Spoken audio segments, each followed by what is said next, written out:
Tamil Nadu over. இனி கேரளாவில் விஜயின் தாவேகா என்ட்ரி. மலையாள ரசிகர்களுக்கு விரைவில் ஹாப்பி நியூஸ். கட்சி தொடங்கி சந்தித்த முதல் தேர்தலிலேயே தமிழக வெற்றி கழகம் தமிழகத்தில் ஆட்சியை பிடித்துள்ளது. விஜய் முதல்வராகிவிட்டார். தமிழகத்தை போல் கேரளாவிலும் விஜய்க்கு அதிகமான ரசிகர்கள் இருக்கின்றனர். இந்த நிலையில் தான் கேரளாவிலும் விஜய் தமிழக வெற்றி கழகத்தை தொடங்கிவிட்டார் என்ற கேள்வி இருந்ததோடு இணையதளத்தில் அது தொடர்பான ஹேஷ்டாக்குகள் ட்ரெண்டாகி வருகின்றன. தமிழ் சினிமாவில் டாப் நடிகராக இருந்த விஜய் தமிழக வெற்றி கழகத்தை தொடங்கி அரசியலில் என்ட்ரி கொடுத்தார். சட்டசபை தேர்தலில் 108 தொகுதிகளில் வெற்றி பெற்று தனிப்பெரும் கட்சியாக மாறினார்.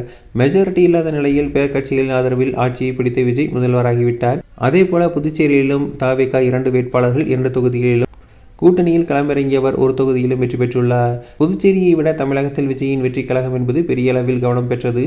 கட்சி தொடங்கிய 2 ஆண்டுகளிலேயே அவர் திமுக அதிமுக கூட்டணியை வீழ்த்தி அரியணை ஏறியது பலரையும் வைக்க வைத்துள்ளது. குறிப்பாக இளைஞர்கள் இளம் பெண்கள் பலரும் விஜயின் தாவேகாவுக்கு வாக்களித்தும் அவர்கள் தங்களின் பெற்றோர் மற்றும் உறவினரை விஜய்க்கு வாக்களிக்க கூறி அதனை செய்து காட்டியதும் தான் முக்கிய காரணமாகும். இந்த நிலையில் தான் தமிழ்நாடு புதுச்சேரியை தொடர்ந்து விஜய் கேரளா அரசியலில் கால் பதிக்க திட்டமிட்டுள்ளார் என்ற பெரிய கேள்வி எழுந்துள்ளது.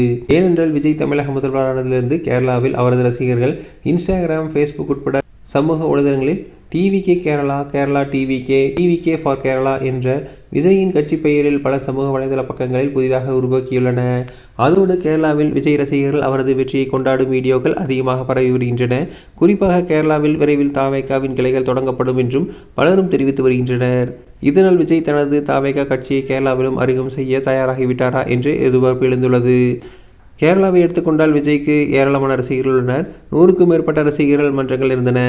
முதலில் தளபதி விஜய் மக்கள் இயக்கம் என்ற பெயரில்தான் இரத்த தானம், அன்னதானம் உள்ளிட்ட பல்வேறு திட்டங்கள் செயல்பட்டு வந்தவர்கள் தற்போது டிவிகே என்று பெயர் மாற்றி சமூக வலைதளங்களில் செயல்பட தொடங்கியுள்ளனர்.